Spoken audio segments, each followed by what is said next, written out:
नमस्ते विद्यार्थ्यांनो. तर आज आपण बुद्धिमत्तेचे 6 प्रश्न घेणार आहोत, ज्यामध्ये रिलेशन म्हणजे नातेसंबंध याचे प्रश्न आहेत. सगळ्यात पहिला प्रश्न आहे की ए आणि बी हे दोघे भाऊ आहेत. सी आणि डी हे दोघं बहिणी आहेत आणि एचा भाऊ हा एचा मुलगा डीचा भाऊ आहे. तर बीचे सी बरोबरचे नाते काय? याचं आपण उत्तर बघू.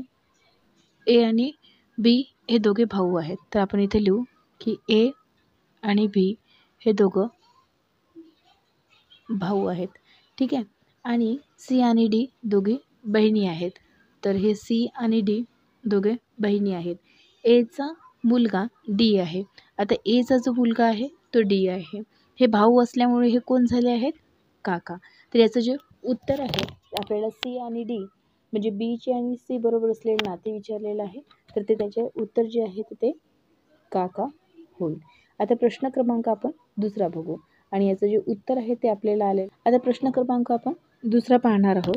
प्रश्न आपल्याला दुसरा सांगतो की राजनचा कुमार मुलगा आहे. शीला रजनीची मुलगी आहे. कुमार रजनीचे सासरे आहेत. तर राजनशी शीलाचे नाते काय? बघा, राजनचा कुमार मुलगा आहे. तर आपण इथे ह्या वाक्याचं आपण जे अर्थ आहे ते अर्थ लक्षात घेऊ की कुमारचा मुलगा राजन आहे आणि शीला रजनीची मुलगी आहे. हे दोन म्हणजे झालेत. याचं उत्तर बघू आपण. सगळ्यात पहिले हा जो कुमार आहे हा कुमारचा मुलगा राजन झाला आणि इकडे शीला रजनीची मुलगी आहे. तर हे रजनी आणि यांची मुलगी जी आहे ती शीला झालेली आहे.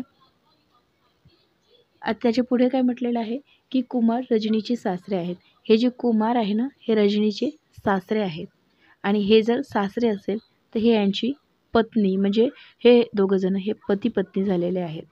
आणि राजनचा आणि शीलाचा जर विचार केला तर हे दोघं पती पत्नी असल्यामुळे राजनची जी मुलगी आहे ती शीला झालेली आहे. त्यामुळे जर राजनचे आणि शीलाचे नातं विचारलं असेल तर शीला हे राजनचे कोण झालेले आहे? वडील झालेले आहे. त्यामुळे आपलं जे उत्तर आहे ते असं वडील असं होईल. तर अशा प्रकारे आपलं हे जे उत्तर आहे हे वडील म्हणून याचं उत्तर येईल. प्रश्न क्रमांक आपण तिसरा घेऊ आता. प्रश्न क्रमांक तिसरा आपल्याला सांगतोय की एका मनुष्याकडे बोट दाखवेत. दीपक म्हणतो त्याचा एकुलता एक भाऊ हा माझ्या मुलीच्या वडिलांचे वडील आहे.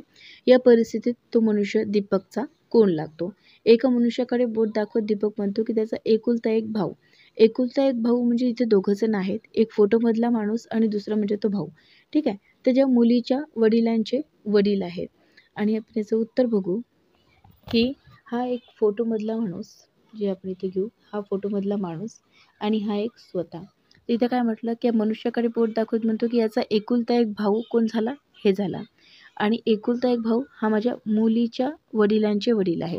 हे जी मुलगी आहे मुलीच्या वडील आहेत आणि हे वडिलांचे वडील आहेत म्हणजे तिघंजण झाले तिथं.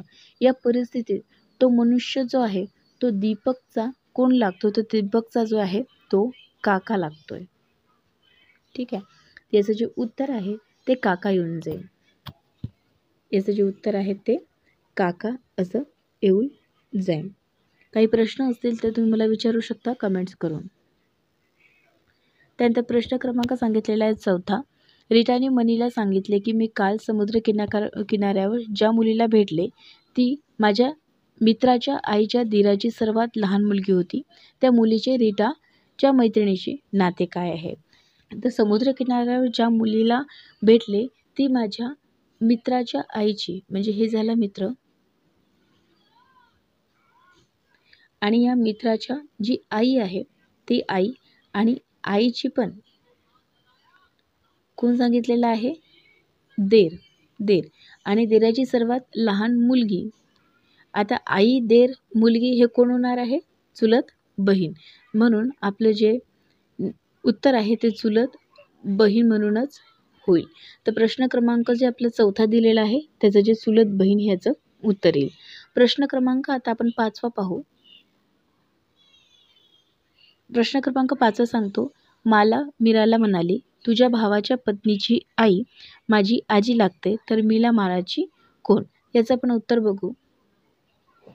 आपण इथं बघू की हे जे मला कोणाला म्हणाली, मीराला म्हणाली की तुझा भाऊ जो आहे, हा भाऊ आणि भावाची पत्नी आणि पत्नीची सुद्धा आई माझी आजी लागते. तर हे जी आई आहे ना, हे तिची कोण लागते, आजी.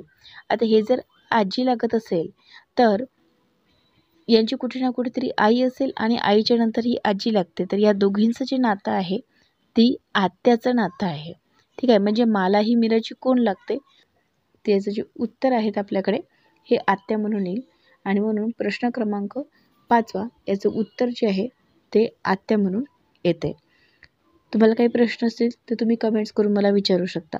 आता आपण प्रश्न क्रमांक 6 बघू. शेजारच्या माणसाचा परिचय करून देताना एक स्त्री म्हणाली त्यांची बायको माझ्या आईची एकुलती एक मुलगी आहे. आता या प्रश्नातच उत्तर आपल्याला दिसून येते. एकुलती एक मुलगी म्हटल्याच्या नंतर जे काही म्हणत असेल की त्याची बायको हे एकुलती एक मुलगी आहे, म्हणजे त्यांची बायको म्हणजे काय, पत्नी.